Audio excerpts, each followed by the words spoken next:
ஸ்ரீ மீனாட்சி மைந்தன் YouTube channel நண்பர்களுக்கும் நேயர்களுக்கும் இனிய வணக்கம். இந்த நாள் இனிய நாளாக அமையட்டும். நம்மளுடைய சேனல் நிறைய ஆன்மீக இதய பதிவுகள் பார்த்துட்டு இருக்கோம். அந்த அடிப்பில் நம்ம பார்க்கக்கூடிய பதிவு தான் அட்சய திருதியோட சிறப்பு பதிவு தான். அன்னைக்கு என்ன செய்யணும், என்ன மாதிரியான வழிபாடுகள் செய்யணும் தெரிஞ்சுக்க அப்புறம் வாங்க வீடியோக்களை போகலாம்.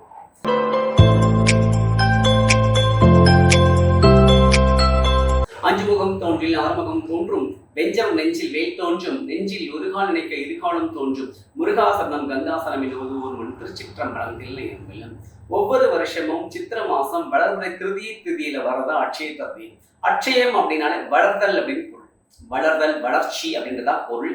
இந்த அட்சய திருதியை பொறுத்த வரைக்கும் அன்னைக்கு நீங்க என்ன செஞ்சாலும் வளர்ச்சி அடையும். பொதுவாக நீங்க நிறைய பேர் வியாபாரத்துக்காக தங்கம் வாங்கணும், பொருள் வாங்கணும், அது வாங்கணும், இது வாங்கணும் சொல்லுவாங்க. அதெல்லாம் கணக்கே கிடையாது. இந்த அட்சய திருதி அன்னைக்கு நிறைய நல்ல காரியங்கள் செய்யணும், நிறைய தான தர்மங்கள் செய்யணும். உங்களுடைய கர்ம வினைகள் குறைக்கப்பட்டு உங்களுடைய வாழ்க்கை இன்னும் சிறப்பாக இருக்கும். அதான் அந்த அட்சய திருதி தனிச்சிறப்பு. நமக்கு வசதிதான் ஒரு பொருட்கள் வாங்கி வச்சுக்கலாம், அது வேற விஷயம். இந்த அட்சய திருதி எப்படி ஆரம்பிச்சதுன்னு கேட்டீங்கன்னா, இது ஆரம்பிச்ச நாள் பார்த்தீங்கன்னா சித்திர மாசம் வளர்ற திருதியா. இது முதல் ஆரம்பிக்கப்பட கேரளா காலடியில பிறந்த ஆதிசங்கர பகவான் இருக்காங்க. ஆதிசங்கரர் 7 வயசு குழந்தை இருக்கும். அவர் சன்னியாசம் வாங்கிடுறாரு. சன்னியாசம் வாங்கிட்டு அவர் பார்த்தீங்கன்னா ஒரு அப்படியே சன்னியாசம் வாங்கணும். அந்த காலத்துல வீட்டில் சாப்பிட மாட்டாங்க. பகதி பிக்ஷாம் தேகி அப்படின்னு சொல்லிட்டு பிச்சை எடுத்து அவங்க சாப்பிடுவாங்க. அப்படி சுவாமி ஒரு நாள் பிச்சை எடுத்து போயிட்டே இருக்காரு. அப்படி போகும்போது ஒரு வீட்டுக்கு முன்னாடி நிற்கிறார். பகதி பிக்ஷாம் தேகின்னு நிற்கும் போது அந்த வீட்டில் ஏற்கனவே வறுமை கோர தாண்டவம் ஆடுது. அடுத்த வேளை சாப்பாட்டுக்கு ஒரு பிடி அரிசி கிடையாது, ஒரு குந்து மணி பருப்புகளுக்கு எதுவுமே இல்லை. அவ்வளோ ஒரு கோரத்தாண்டும் வறுமை ஆடிட்டு இருக்குதாங்க. அங்க இருக்கும்போது அங்க இருக்கக்கூடிய ஒரு அம்பாள், அந்த வீட்டோட அம்மா பார்த்துட்டு இந்த சங்கரரை பார்க்குறாரு. சுவாமியை பார்த்தோடனே சுவாமியோட அந்த பிஞ்சு முகம், அந்த வஸ்திரம்லாம் பார்த்துட்டு, ஐயோ பால குழந்தையா இருக்கானே, பால் குடிக்கிற குழந்தையா இருக்கானே, இவன் பிக்ஷாம் தேகின்னு கேட்குறானே, என்கிட்ட எதுவுமே இல்லையே, இப்படி ஒரு இல்லாமல் நிலைமைக்கு நான் ஆளாகிறேன்னு சொல்லி அவங்க விதியை வந்துக்கிறாங்க. இருந்தாலும் கூட அவங்க வீட்டில் தேடி கண்டுபிடிச்சு ஒரே ஒரு நெல்லிக்காய் மட்டும் இருக்குது. அதுவும் காஞ்சு போயிருக்குது.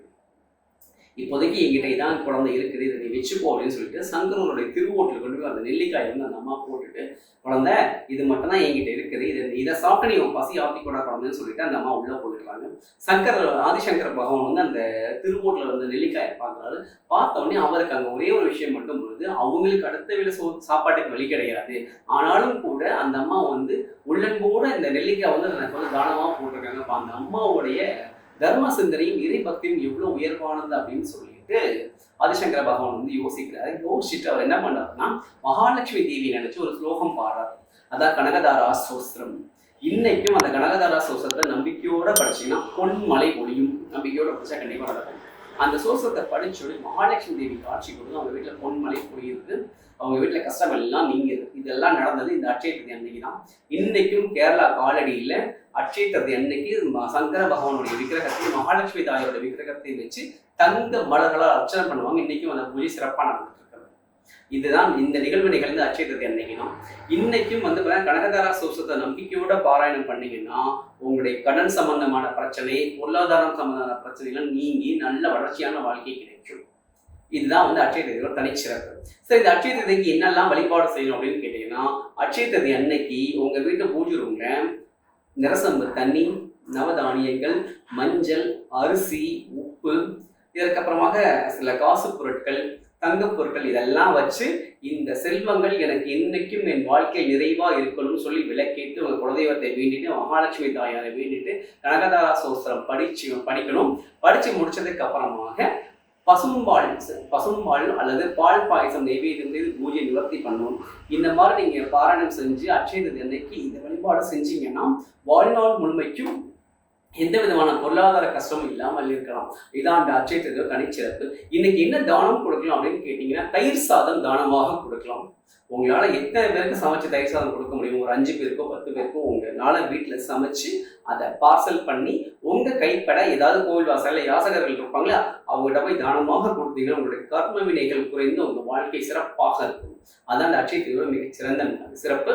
இந்த அட்சய திருதி அன்னைக்கு இந்த மாதிரி நம்ம சுவாமியை வழிபட்டு நம்ம வாழ்க்கையில எல்லாம் வளமும் நலமும் கிடைக்க பெறுவோமாக.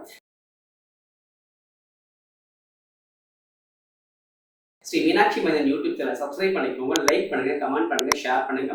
மறக்காம பக்கத்துடைய பெல் ஐகானை கிளிக் பண்ணிக்கோங்க. அப்பதான் நாங்கள் அடுத்தடுத்து போடக்கூடிய வீடியோஸ் உங்களுக்கு வரும். நன்றி, வணக்கம்.